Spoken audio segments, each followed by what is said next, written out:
السلام عليكم ورحمة الله وبركاته.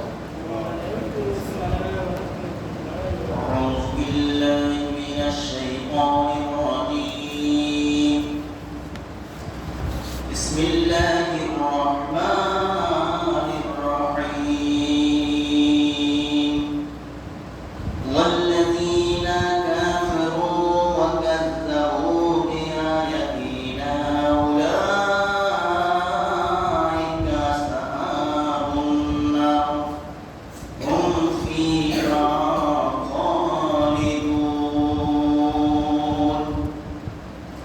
بسم الله الرحمن الرحيم. إن الذين كفروا سواء عليهم أنذرتهم أم لم تنذرهم لا يؤمنون. ختم الله على قلوبهم وعلى سمعهم وعلى أبصارهم غشاوة ولهم عذاب عظيم. صدق الله العظيم.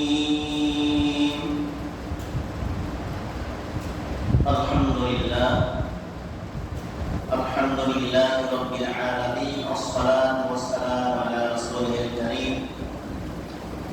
উপস্থিত সম্মানিত আমার শ্রদ্ধেয় মুসল্লিবৃন্দ, আমি আপনাদের মাঝে পবিত্র কোরআনুল কারীমের কিছু আয়াত তেলাওয়াত করেছি। আমরা কথা বলার শুরুতে সেই মহান আল্লাহ তাআলার দরবারে শুকরিয়া আদায় করে নিই, যার মেহেরবানিতে, যার দয়ায় আমরা আল্লাহর পবিত্র ঘরে আসতে পেরেছি। আমরা সকলেই অন্তরে অন্তঃস্থল করে বলি আলহামদুলিল্লাহ। লক্ষ কোটি কোটি দরুদ বর্ষিত হোক পেশ হোক সাইয়্যিদুল মুরসালিন রাহমাতুল লিল আলামিন খাতামুন নবিয়্যিন জনাবে মুহাম্মদ রাসূলুল্লাহ সাল্লাল্লাহু আলাইহি ওয়াসাল্লাম। সম্মানিত হাজিরিন, আমি আপনাদের মাঝে পবিত্র কোরআনুল কারীমের সূরা আল বাকারা 39 নং আয়াত তেলাওয়াত করেছি এবং 6 নং ও 7 নং আয়াত তেলাওয়াত করেছি। আজকে আলোচনার মূল বিষয় হবে কুফর নিয়ে। আমরা অনেকেই কুফর সম্পর্কে জানি, অনেকে আমরা জানি না। কোন কথা বললে ঈমান চলে যায়, কোন কথা বললে কুফর হয়ে যায়, কাফের হয়ে যায়। আজকে আলোচনার মূল বিষয় হলো এই প্রসঙ্গে। আল্লাহ তাআলা বলেন, ওয়াল্লাযীনা কাফারু ওয়া কাযযাবু বিআয়াতিনা উলাইকা আসহাবুন নার হুম ফিহা খালিদুন। আল্লাহ বলেন, যারা কুফরি করে, যারা আমার আয়াতকে মিথ্যা মনে করে, আমার কোরআনকে যারা মিথ্যা মনে করে, উলাইকা আসহাবুন নার, তারা হবে জাহান্নামের অধিবাসী। হুম ফিহা খালিদুন, তারা সেখানে চিরস্থায়ী হয়ে যাবে। তাহলে তারা আল্লাহ আয়াতকে তথা কোরআনকে যারা সরাসরি অস্বীকার করে বসবে, তারা সরাসরি কাফের হয়ে যাবে, আর ঈমান থাকবে না। তাই এখানে কোন কোন কথা বললে ঈমান চলে যায়, কাফের হয়ে যায়, সেই প্রসঙ্গে আজকে আলোচনা হবে ইনশাআল্লাহ। আগে আপনারা জেনে নিন কুফর শব্দের অর্থ কি। কুফর শব্দের অর্থ হলো কি? অস্বীকার করা, গোপন করা, ঢেকে রাখা, অকৃতজ্ঞতা প্রকাশ করা। এটা হচ্ছে কুফরের শাব্দিক অর্থ। আর শরীয়তের পরিভাষায় কুফর বলা হয় ইসলামের মৌলিক বিষয়গুলিকে, ইসলামের মৌলিক ইবাদতগুলিকে যারা অস্বীকার করে বসে তাদেরকে বলা হয় কাফির। কুফর এর বিপরীত শব্দ হলো ঈমান। ঈমান শব্দের অর্থ হচ্ছে বিশ্বাস স্থাপন, স্বীকৃতি দেওয়া, মেনে নেওয়া, গ্রহণ করা। অন্যদিকে কুফর শব্দের অর্থ হচ্ছে অস্বীকার করা, গোপন করা, ঢেকে রাখা। তাহলে যারা আল্লাহকে, নবী রাসূলকে, জান্নাত জাহান্নামকে যারা অস্বীকার করবে তারা সরাসরি কাফের হয়ে যাবে, তাদের ঈমান থাকবে না। এক, যারা আল্লাহর অস্তিত্বকে যারা অস্বীকার করে, যদি কেউ বলে দেয় আল্লাহ বলতে কেউ নাই, তাহলে সরাসরি কি হয়ে যাবে? কাফের হয়ে যাবে। আল্লাহ একজন আছে এটাকে সে মানল না, না মানার কারণে সে কাফের হয়ে যাবে। দুই, আল্লাহর গুণাবলীকে অস্বীকার করা। আল্লাহর গুণাবলী কি? তিনি সৃষ্টিকর্তা, তিনি রিজিক দাতা, তিনি হায়াত দাতা, তিনি মৃত্যু দাতা। আমরা তার ইচ্ছায় বেঁচে থাকি, আমরা তার ইচ্ছায় মারা যাবো। এটাকে কেউ যদি অস্বীকার করে তাহলে সরাসরি সে কি যাবে? কাফের হয়ে যাবে। কুফরি কাজ করলো, আর কুফরি কাজ করার কারণে সে কাফের হয়ে যাবে। তিন, ঈমানের মৌলিক বিষয়গুলিকে অস্বীকার করে বসে। ঈমানের মৌলিক বিষয় কি? আল্লাহ তাআলার প্রতি, নবী রাসূলের প্রতি, জান্নাত জাহান্নামের প্রতি, আসমানি কিতাবের প্রতি, পরকালের প্রতি, প্রাকৃতিক প্রতি, মৃত্যুর পরে যে একটা জীবন আছে, এই জীবনের প্রতি যারা অস্বীকার করবে, অকৃতজ্ঞতা প্রকাশ করে, তারা মেনে নেবে না, অস্বীকার করে, তারা সরাসরি কাফের হয়ে যাবে। আল্লাহ অসংখ্য ফেরেশতা রয়েছে। আমরা কি ফেরেশতা দেখতে পাই? এই দুই পাশে যে ফেরেশতা আছে, কিরামান কাতিবিন, যারা অত্যন্ত সম্মানিত লেখক হয়, যে ফেরেশতা মৃত্যুর জাম কবজ করে, আমরা কি তাকে দেখতে পাই? যে ফেরেশতা নবী রাসূলের কাছে ওহী আসতো, হযরত জিবরাইল আলাইহিস সালাম, তাকে কি আমরা দেখতে পাই? তাহলে আল্লাহ তাআলা অসংখ্য বিভিন্ন দায়িত্ব দিয়ে তাদেরকে সৃষ্টি করেছেন। তারা হচ্ছে আল্লাহর এক বিশেষ সৃষ্টি। এই ফেরেশতাদের প্রতি কি বিশ্বাস স্থাপন করতে হবে। যারা করে না তারাও কি হলো? কাফের হয়ে যাবে।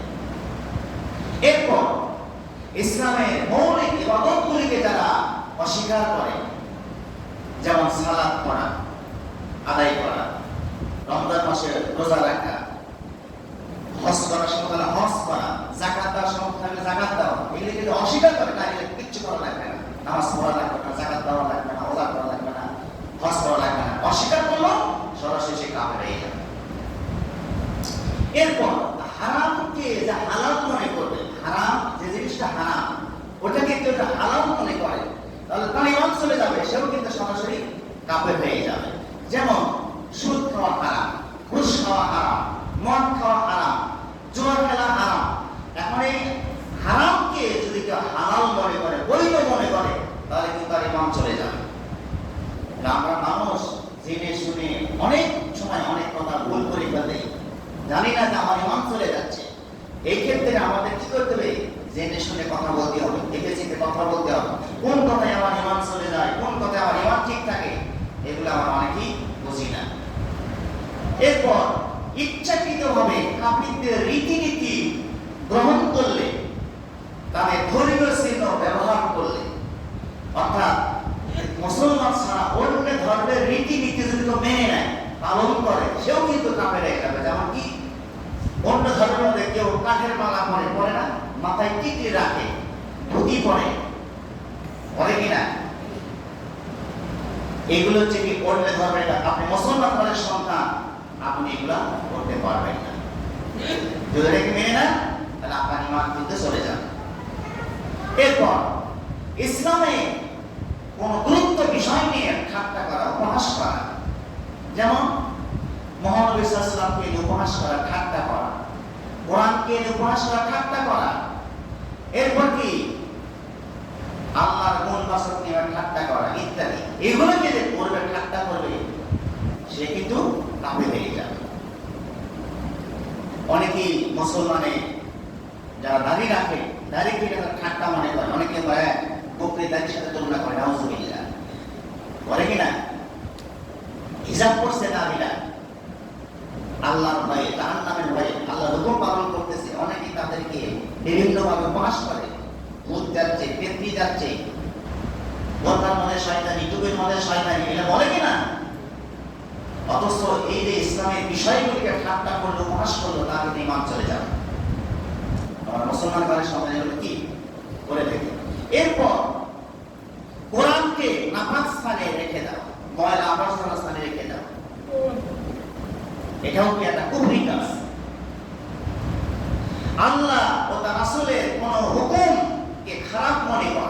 আল্লাহর হুকুম তার সঙ্গে রাসূলের হুকুমকে খারাপ মনে করা। এখানে অনেকে কিন্তু আল্লাহ গালি দেয়, দেওয়াকে গালি না, দেওয়া বৃষ্টি হচ্ছে, অসময় বৃষ্টি হচ্ছে, দেওয়া গালি দেয়। দেওয়াকে গালি দেওয়া মানে আল্লাহকে গালি দেওয়া, বৃষ্টিকে গালি দেওয়া মানে আল্লাহকে গালি দেওয়া, বলে না? অনেকেই কিন্তু বলে। কিন্তু পাগড়িকে গালি দেওয়া, নবীর সুন্নতকে গালি দেওয়া, এগুলো কুফরি কাজ। ঠাট্টা করলো মানুষ, আর যে ইমান চলে যাচ্ছে সে কিন্তু মুসলমান, অথচ নিজেকে মুসলমান হিসেবে দাবি করে। এরপর হারাম বস্তু পান করার সময়, খাওয়ার সময় বিসমিল্লাহ বলা, মদ খাচ্ছে বিসমিল্লাহ, বিড়ি খাচ্ছে বিসমিল্লাহ বলে, টেলিভিশন আরম্ভ করতেছে, অন করতেছে বিসমিল্লাহ বলে, এগুলো করা যাবে না। যেটা হারাম সেটাকে হারামই বলতে হবে, আর যেটা হালাল হালালই বলতে হবে। দিন ইসলামের প্রতি কোন বিষয়কে তুচ্ছ-তাচ্ছিল্য মনে করা,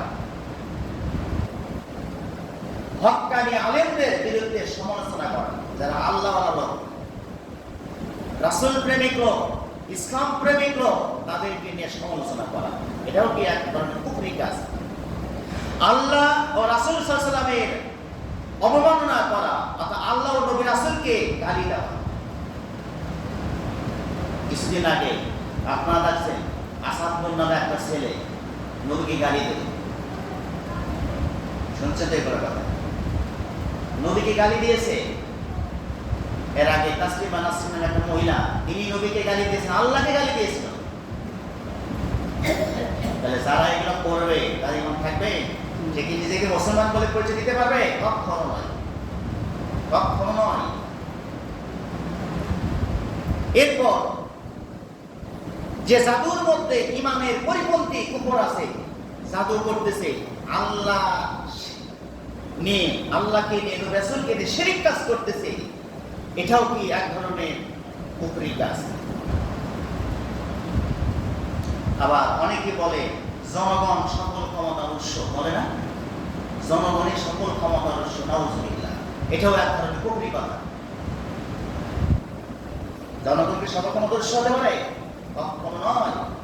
মানুষ কি একটা পিঁপড়ে বানাতে পারবে? একটা চাল বানাতে পারবে? আকাশ থেকে বৃষ্টি নামাতে পারবে? বাতাসি বানাতে পারবে? পারবে। তাহলে তাকে কেন আপনি জনগণের সকল ক্ষমতার উৎস করেন? সকল ক্ষমতার উৎস কে? আল্লাহ। আল্লাহ বলে, বান্দা আকাশের দিকে তাকাও, এই